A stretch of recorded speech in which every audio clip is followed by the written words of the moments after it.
استخارہ جو شریعت اسلامیہ کا ایک بہت اہم ٹاپک ہے، اس کے بارے میں پائی جانے والی غلط فہمیوں اور ان غلط فہمیوں کو کیسے دور کیا جا سکتا ہے۔ استخارہ ایک ایسی سنت ہے جس کو آج کے دور میں چھوڑ دیا گیا ہے۔ کوئی بھی نیا کام شروع کرنا ہے تو اس سے پہلے استخارہ کرنا، گویا کہ اللہ سے خیر طلب کرنا، اللہ سے مشورہ مانگنا، اس کو کہتے ہیں استخارہ۔ حضور صلی اللہ علیہ وسلم نے صحابہ کو یہ استخارہ کا طریقہ بتایا ہے کہ اس طرح خود استخارہ کرو۔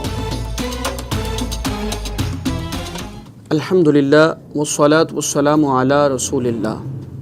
معزز خواتین و حضرات، ایک نئے پوڈ کاسٹ ایپیسوڈ کے ساتھ آپ کا ہوسٹ محمد مزمل آپ کی خدمت میں حاضر ہے۔ ناظرین، ہماری سوسائٹی کا ایک بہت اہم ٹاپک جسے استخارہ کہا جاتا ہے، استخارے کے بارے میں ہمارے معاشرے کے اندر بہت غلط فہمیاں اور بہت غلط کنسیپٹ پائے جاتے ہیں۔ تو ہم آج کے اس پوڈ کاسٹ ایپیسوڈ کے اندر استخارہ جو شریعت اسلامیہ کا ایک بہت اہم ٹاپک ہے، اس کے بارے میں پائی جانے والی غلط فہمیوں اور ان غلط فہمیوں کو کیسے دور کیا جا سکتا ہے، اس اہم ٹاپک پر گفتگو کرنے کے لیے آج ہمارے ساتھ موجود ہیں ڈاکٹر مفتی محمد اسد اللہ، لیکچرار پنجاب کالج مین کیمپس۔ آپ آج ہمارے اسٹوڈیو میں موجود ہیں۔ سب سے پہلے ڈاکٹر صاحب آپ کا بہت شکریہ، آپ تشریف لائے۔ پلیز اس ٹاپک پر ذرا ہمارے ناظرین کو کچھ بتائیں تاکہ اس کے بارے میں پائی جانے والی غلط فہمیوں کو دور کیا جا سکے۔ جی، بسم اللہ الرحمن الرحیم۔ سب سے پہلی بات تو یہ ہے کہ استخارہ جو ہے اس کی اہمیت کیا ہے اور فضیلت کیا ہے حضور صلی اللہ علیہ وسلم کی سیرت کی روشنی میں۔ استخارہ ایک ایسی سنت ہے جس کو آج کے دور میں چھوڑ دیا گیا ہے، سنت مہجورہ ہے، یعنی وہ حضور صلی اللہ علیہ وسلم کی بہت ساری سنتیں جن کو آج کے دور میں نہیں زیادہ ان پر عمل کیا جاتا، ان میں سے ایک استخارہ بھی ہے، یا اگر اس پر عمل کیا جاتا ہے تو اس کا کنسیپٹ غلط سمجھ لیا گیا ہے، اور اس طرح سے جس طرح سے حضور صلی اللہ علیہ وسلم نے تعلیم دی ہے تو اس طرح عمل نہیں کیا جاتا۔ زمانہ جاہلیت میں لوگ فال نکالتے تھے، جب انہوں نے کوئی کام کرنا ہوتا تھا جی تو فال نکالتے تھے۔ فال کیا ہوتی تھی کہ وہ کوئی کام کرنے سے پہلے تیر نکالتے تھے، ایک تیر پر لکھا ہوتا تھا لا نہیں اور ایک تیر پر لکھا ہوتا تھا نام ہاں۔ تو کوئی بھی انہوں نے کام کرنا ہوتا تھا تو وہ اس میں تیر نکالتے، تو جو تیر نکلتا اگر نہیں والا نکلتا تو وہ کام نہیں کرتے تھے کہ یہ شاید اللہ کی طرف سے ہم نے نہیں کرنا، اور اگر ہاں والا نکلتا تو اس کو کر لیتے تھے کہ اللہ کی طرف سے یہ اجازت ہے۔ تو اس کی جگہ پہ حضور صلی اللہ علیہ وسلم نے استخارہ عطا فرمایا جو سنت طریقہ ہے، اور اس کی اہمیت کو سمجھنے کے لیے آپ یہ دیکھیں، صحابہ کرام فرماتے ہیں کہ حضور صلی اللہ علیہ وآلہ وسلم ہمیں استخارہ کی اس طرح تعلیم دیتے تھے جس طرح قرآن مجید کی تعلیم دیا کرتے تھے۔ اس کا تو مطلب ہے کہ استخارے کی بہت اہمیت ہے کہ جس میں اس کو یعنی اتنی زیادہ تربیت دی جاتی ہے کہ جیسے قرآن پاک کے ساتھ اس کو جوڑا گیا کہ یعنی جیسے قرآن کی تعلیم دی جاتی تھی۔ یہ تو بہت صحابہ کہتے ہیں کہ حضور صلی اللہ علیہ وسلم ہمیں استخارہ اس طرح سکھایا کرتے تھے، استخارہ کی تعلیم اس طرح دیا جس طرح قرآن مجید سکھاتے تھے، قرآن کی تعلیم دیتے تھے۔ تو اس ایک بات سے اندازہ لگا لیں کہ حضور صلی اللہ علیہ وسلم کی نگاہ میں اس کی کیا اہمیت ہے۔ اب استخارہ ہے کیا؟ ہاں، یہی میں پوچھنا چاہ رہا تھا کہ استخارے کا جو طریقہ باقاعدہ سنت کی روشنی میں آپ صلی اللہ علیہ وسلم سے ہمیں ملا ہے، اس پر ذرا تھوڑا تفصیل سے روشنی ڈالیے گا۔ سب سے پہلے استخارہ کہتے ہیں اللہ سے خیر طلب کرنے کو، جس طرح میں نے کہا کہ وہ فال نکالتے تھے کہ یہ کام کرنا ہے یا نہیں کام کرنا، تو اب اس کا متبادل حضور صلی اللہ علیہ وسلم نے استخارہ عطا فرمایا کہ کوئی بھی کام آپ دنیا میں فیصلہ کرنا چاہتے ہیں، کوئی کاروبار آپ نیا شروع کرنا چاہ رہے ہیں کہ یہ میرے لیے بہتر ہوگا یا نہیں، یا بعض اوقات لوگ عمومی طور پہ نکاح کے لیے استخارہ کرتے ہیں تو یہ رشتہ بہتر ہوگا یا نہیں، یعنی کوئی بھی نیا کام شروع کرنا ہے تو اس سے پہلے استخارہ کرنا، گویا کہ اللہ سے خیر طلب کرنا، اللہ سے مشورہ مانگنا، اس کو کہتے ہیں استخارہ۔ اب اس کا طریقہ کیا ہے؟ طریقہ بھی اس کا حضور صلی اللہ علیہ وسلم نے خود بتایا ہے۔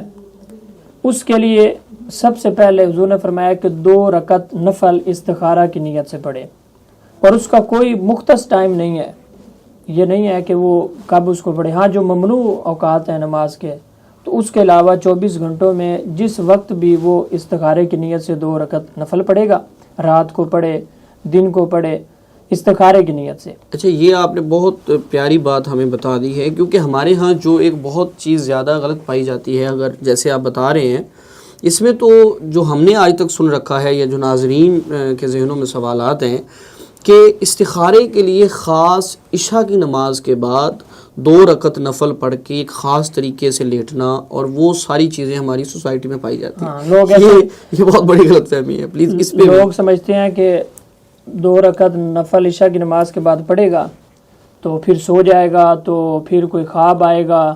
یہی چیز بالکل ٹھیک ہے، آپ جا رہے ہیں۔ ہاں، حضور صلی اللہ علیہ وسلم نے اس آپ سے ایسا کچھ ثابت نہیں ہے، کوئی ایسا ثابت نہیں ہے۔ 2 رکعت نفل استخارے کی نیت سے پڑھے گا، جس طرح حاجت کے کسی بھی ٹائم، کسی بھی وقت 24 گھنٹوں میں۔ ممنوع اوقات کے علاوہ۔ اس کے بعد ایک دعا ہے، جو دعا بھی حضور صلی اللہ علیہ وسلم نے خود سکھلائی ہے، اور وہ بخاری شریف میں موجود ہے، وہ میں آپ کے سامنے پڑھ دیتا ہوں، اس کا ترجمہ بھی۔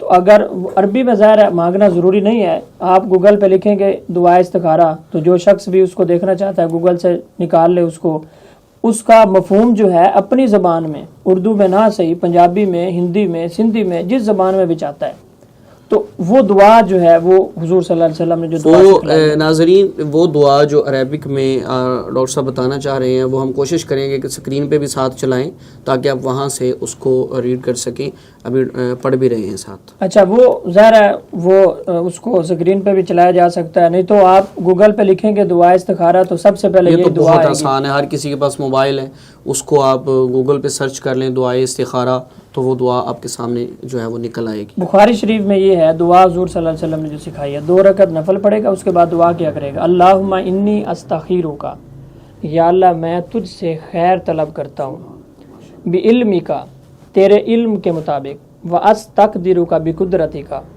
واسألک من فضلک العظیم، یا اللہ میں تجھ سے تیرے عظیم فضل کا سوال کرتا ہوں۔ فَإِنَّكَ تَقْدِرُ وَلَا أَقْدِرُ، یا اللہ تو قدرت رکھتا ہے سارے معاملات پہ، میں ناتواں ہوں، میں قدرت نہیں رکھتا۔ وَتَعْلَمُ وَلَا أَعْلَمُ، یا اللہ تو جانتا ہے، میں نہیں جانتا، یعنی یہ جو کام میں کرنے جا رہا ہوں اس کا کیا نتیجہ نکلے گا، میرے لیے اچھا ہوگا یا نہیں اچھا ہوگا، تو جانتا ہے، میں نہیں جانتا۔ وَأَنْتَ عَلَّامُ الْغُیوب، تو یا اللہ غیب کو جاننے والا ہے۔ اللہم، اے اللہ، ان کنت تعلم ان ھذا الامر، یا اللہ یہ جو کام میں کرنے جا رہا ہوں، جب یہ ھذا الامر کی جگہ پہ اس کام کا نام لے، یعنی میں نے کہا عربی میں مانگنے کی ضرورت نہیں ہے، اپنی اردو میں مانگ رہا ہے، بس اس کا مفہوم ذہن میں رکھ لے، جو بھی کام کرنے جا رہا ہے ھذا الامر کی جگہ پہ اس کام کا نام لے۔ ان ھذا الامر، یا اللہ اگر تو تیرے علم کے مطابق یہ کام خیر لی، میرے لیے بہتر ہے، فی دینی، میرے دین کے معاملے میں، و معاشی، میری معیشت کے معاملے میں، و عاقبتی امری، عاجلہ و عاجلہ، میری آخرت کے لحاظ سے، میری عاقبت کے لحاظ سے، انجام کے لحاظ سے، اگر یہ کام میرے لیے بہتر ہے، فقدرہ لی، تو اس کو میری قدرت میں کر دے، یعنی یہ کام میں کر لوں، ویسرہ لی، اور اس کو میرے لیے آسان کر دے، ثم بارک لی فیہ، اور پھر تو اس کام میں اپنی برکت بھی ڈال دے۔ اب یہ سیدھی سی بات ہے، کوئی اس میں اس کا مفہوم اسی طرح یاد کر لے۔ آگے، اللہم ان کنت تعلم ھذا الامر شر لی، اگر یہ کام میرے لیے اچھا نہیں ہے، فی دینی، میری دین کے معاملے میں، و معاشی، میری معیشت کے معاملے میں، و عاقبتی امری و عاجلہ، میری عاقبت کے لحاظ سے، آخرت اور انجام کے لحاظ سے اس کا انجام اچھا نہیں ہے، فَأَصْرِفْهُ عَنِّي، تو اس کو مجھ سے دور کر دے، مجھ سے پھیر دے اس کو، وَأَصْرِفْنِي عَنْهُ، اور مجھے اس سے پھیر دے، یعنی یہ کام میں نہ کر سکوں۔ وَقْدِرْ لِي الْخَيْرَ، اور میرے لیے جو اچھا ہے وہ کام مقرر کر دے، وہ کام میرے لیے میرے مقدر میں کر دے، میری تقدیر میں کر دے۔ اور دعا تو ایک ایسی چیز ہے جو تقدیر کو بدل دیتی ہے۔ حیث کان ثم ارضنی بھی، پھر مجھے اس کام پہ راضی بھی کر دے کہ میں دل جمی کے ساتھ وہ کام کروں، اور اس میں جو تیری رضا ہے میری رضا بھی اس میں شامل ہو جائے۔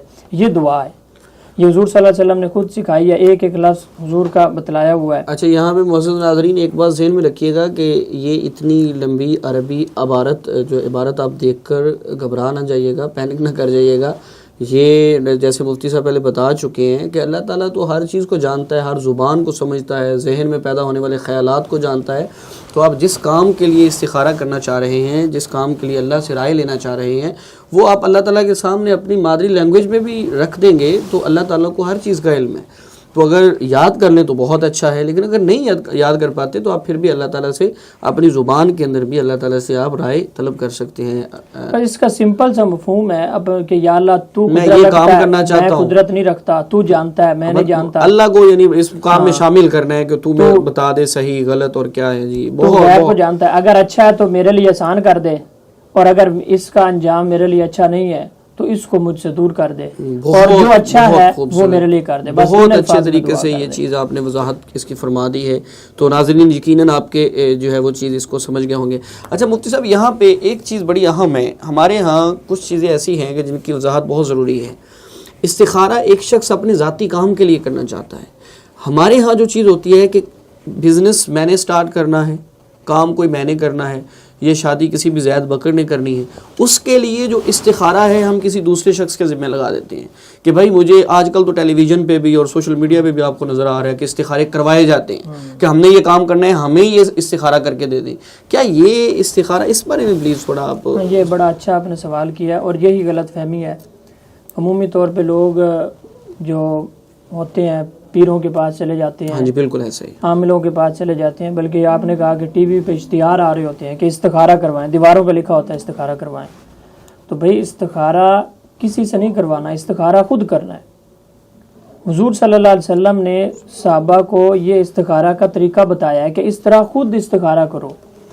جب حضور صلی اللہ علیہ وسلم نے استخارہ کسی کا نہیں کیا تو کوئی اور کسی کا استخارہ کس طرح کر سکتا ہے؟ یعنی آپ ایک کام کر رہے ہیں، آپ کرنے جا رہے ہیں، تو آپ نفل پڑھیں گے، آپ یہ دعا کریں گے اور آپ خود استخارہ کریں گے. کسی دوسرے شخص سے استخارہ نہیں کروایا جائے گا. اس پر ایک دلچسپ میں آپ کو اپنا واقعہ بھی بتاتا ہوں. ضرور ضرور. ایک صاحب ہیں، وہ مجھے کہنے لگے کہ میں نے اپنے بیٹے کا رشتہ کرنا ہے. تو ہم نے وہ فیملی اور ہماری فیملی، ہم نے سارے معاملات دیکھ لیے ہیں، وہ بھی اور ہم بھی ایک دوسرے کے لیے تیار ہیں اور کوئی مسئلہ نہیں ہے. لیکن میں بڑا پریشان ہوں، میں نے کسی سے استخارہ کروایا، وہ کہتا ہے کہ یہاں پہ نہ کرو، یہاں پہ تو تمہاری یہ رشتہ چلے گا نہیں، اولاد نہیں ہوگی. حالانکہ لڑکا اور لڑکی وہ بھی راضی ہیں، سارے خاندان والے بھی، کوئی ایسا ایشو نہیں ہے. تو اب بتائیں میں کیا کروں؟ تو میں نے انہیں کہا کہ یہ آپ نے سارا جو اچھے طریقے سے آپ نے دیکھ لیا ہے، اب آپ خود اللہ تعالیٰ سے دعا کریں اور اللہ کا نام لے کے کر دیں. تو آپ جب کسی سے استخارہ کروائیں گے تو پھر ظاہر ہے اس نے تو ایسے ہی جواب دینا ہے. تو اب ماشاءاللہ ان کا نکاح ہوا، ان کے 2 بچے ہیں اور ہنسی خوشی جو ہے وہ زندگی گزار رہے ہیں. تو ظاہر ہے جب کسی دوسرے سے استخارہ کروائیں گے تو یہ تو ایک جو عامل ہیں یا ایسے لوگ ہیں تو وہ تو ایک گھر اجاڑ دیں گے. بے شک ایسا ہی ہے. حضور صلی اللہ علیہ وسلم نے کسی کا استخارہ نہیں کیا، آپ نے استخارہ کا طریقہ بتایا. استخارہ خود کرنا ہے، کسی دوسرے سے استخارہ نہیں کروانا. بہت اچھے سے آپ نے وضاحت کر دی ہے. اب ایک اہم چیز جو ہے وہ میرے نالج سے بھی گزری ہے، میں نے بھی 2 جگہوں پہ پڑھا ہے کہ اگر استخارہ آپ کرتے ہیں اور پراپر آپ سنت جو طریقہ ہے اس کو اڈاپٹ کرتے ہیں تو آپ کو کوئی خواب آئے گا، آپ کو اس کاروبار کے معاملے میں کس طرح سے کوئی اشارہ مل سکتا ہے. تو جو میں نے جہاں تک پڑھا تھا اس میں تو شاید یہ ہے کہ آپ کا جو ذہن ہے وہ اس طرف، جیسے دعا میں بھی یہ الفاظ ہیں کہ آپ کا ذہن اس طرف متوجہ ہو جائے گا، یا تو اس کام کے کرنے میں پختہ ہو جائے گا یا اس کام سے ہٹنے میں پختہ ہو جائے گا. تو کوئی خاص قسم کا کوئی سگنل ملتا ہے ڈریم کے اندر آپ کو، خواب میں کوئی؟ ہاں، یہ اس کے بعد یہی بات ہے، ہمارے ہاں لوگوں میں مشہور ہے کہ اس کے بعد کوئی خواب کا آنا ضروری ہے. جی. تو ایسی کوئی بات نہیں ہے. بس جو سمپل، ہاں اس سے پہلے جو شرعی معاملات ہیں، اخلاقی معاملات ہیں، آپ نے اپنی عقل سے اور جو بھی آپ کام کرنا چاہ رہے ہیں اس شخص کا، اس فیلڈ کا جو ماہر ہے اس سے آپ نے مشورہ کر لیا ہے، خود سارے لوازمات آپ نے پورے کر لیے ہیں جو آپ کی عقل کے مطابق تھے. تو اب آپ کہتے ہیں یا اللہ میں تو اتنے کر سکتا تھا، اب تو نے ہی اس میں میرے لیے بہتری کرنی ہے. تو اس میں اللہ تعالیٰ کی مدد شامل ہوتی ہے. تو اگر وہ ہونا ہوا تو اللہ تعالیٰ وہ کام کو آسان کر دے گا اور اس میں اللہ تعالیٰ اپنی برکت شامل کر دے گا. نہیں تو کوئی ایسا سبب پیدا ہوگا کہ وہ دل سے بات اٹک جائے گی اور وہ کام نہیں ہوگا. یعنی خواب کا آنا ضروری نہیں ہے. ہاں کہ وہ ایسا نہیں ہے کہ میں نے نفل پڑھے ہیں، دعا کی ہے، سو گیا ہوں تو مجھے تو خواب ہی نہیں آیا کہ یہ اچھا ہے تمہارا کام ہے تو شاید اب میں یہ کام نہ کروں، تو یہ کوئی ایسا جو ہے ویسے دعا میں بھی الفاظ واضح ہیں کہ یا تو اس کی طرف دل متوجہ ہو جائے اور یا اس سے ہٹ جائے، یا اس کو یا اللہ میرے لیے آسان کر دے، ہاں یا مجھے اس سے پھیر دے، یا مجھے اس سے پھیر دے۔ تو بس یہ تو بہت اچھے سے وضاحت ہو گئی۔ تو معزز خواتین و حضرات، اگر آپ کے ذہن میں بھی کسی قسم کا کوئی سوال استخارہ کے بارے میں پیدا ہوتا ہے تو پلیز آپ ہمارے کمنٹ سیکشن میں آئیں اور وہاں پہ اپنا سوال لکھیں تاکہ ہم اس کا جواب آپ کو بر وقت پہنچا سکیں۔ آج کی پوڈ کاسٹ کے لیے میں ڈاکٹر مفتی محمد اسد اللہ صاحب کا تہہ دل سے مشکور ہوں کہ آپ تشریف لائے، آپ نے ٹائم دیا۔ انشاءاللہ ہم کوشش کریں گے کہ آگے بھی اس طرح کے ٹاپکس لے کر اس سلسلے کو جاری رکھا جا سکے۔ تب تک کے لیے ہمیں اجازت دیجیے۔ والسلام علیکم ورحمۃ اللہ وبرکاتہ۔